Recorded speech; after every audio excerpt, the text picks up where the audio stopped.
ହେଇଛି ସାଲାଡ ହେଇଛି ଏଇଟା ମୁଁ ଆଉ ରଖି ଦେଉଛି। ମଟନ ତରକାରୀ ହେଇଛି, ଚିକେନ ବେସର ହେଇଛି, ପାପଡ଼ ମାଛ ଭଜା ହେଇଛି, ଆଉ କଙ୍କଡା ତରକାରୀ ହେଇଛି।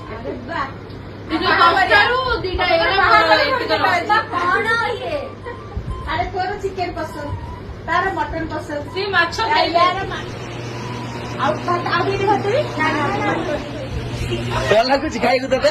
ଏଇ ଦେଖିଲି ଏଇଟା ମଟନ ନା ଚିକେନ? ଏଇଟା ଚିକେନ ଟା ଚିକେନ ଟା ଏଇଟା ମଟନ ଚିକେନ ଚିକେନ ଏଇଟା ହ୍ୟାଲୋ ହ୍ୟାଲୋ ଆଜି ଭୁଲ ଭାଲ ହେଇଯାଉଛି କଣ?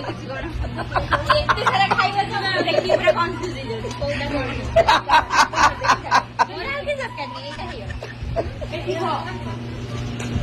ଚିକେନ ଲଭରକୁ ଆମେ ଚିକେନ ଦିଅ, ଚିକେନ ଲଭର ଚିକେନ ଲଭରକୁ ଆମେ ଚିକେନ ଦିଅ। ଆଉ କିଛି ଦରକାର ମୋର ଏଇଟା ଖାଇବି।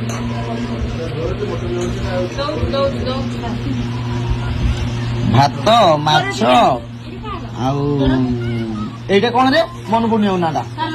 ହଁ ସାଲାଡ ନା ମନେ ପଡିଲାନି ସତରେ। ଏଇଟା ଚିକେନ, ଏଇଟା ମଟନ, ପୁରାଟା ତ ଇଏ ତ ପୁରା ଆଜି ମିଶ୍ରିତ ଫଳ। କଙ୍କଡା ବି ବାକି ଅଛି, କଙ୍କଡା ଅଛି, ତାର କଣ କାମ ଅଛି କହିଲା, ମୋର ବହୁତ କାମ ଅଛି।